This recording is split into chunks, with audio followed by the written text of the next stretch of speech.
අනුදී ගුණසේකර.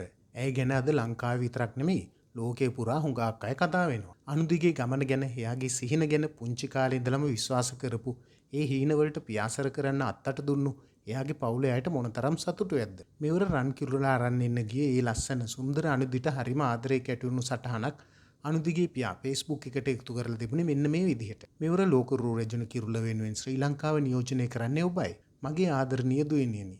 ඔබ ශ්‍රී ලාංකික සියලු දෙනාම එක්ක අද ලක්මව මුදුනට තබා තිබෙනවා.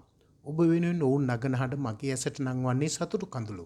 ඒ ඔබ රාත්‍රී ගණන් නිදිවරා ඉතාමත් වෙහෙසගෙන අප මව්බිමට රැගෙන ඒමට වූ වෙහෙස මෙන්ම දැඩි කැපවීම මාත් ඔබේ ආදරණීය මවත් දිවා රෑ දුටු නිසාවෙන් වැටුණු තැන්වල නැවත සිනාවෙන් යුතුව නැගී සිටීමට මවදුන් දිරිය ඔබ මේ තරඟයට සූදානම් වූ දින සිටම මා සිනාවෙන්වත් හදවතින් හඬමින් බලා සිටියෙමි. ඒ ඔබ මේ ආතතිය දැරීමට තරම් පුංචි එකයක් බව මට දැනුණු නිසාවෙන්. නමුත් ඔබ තුලින් මා දුටුවේ මාමයි. අද ඔබ මටත් අම්මාටත් වඩා ශක්තිමත්.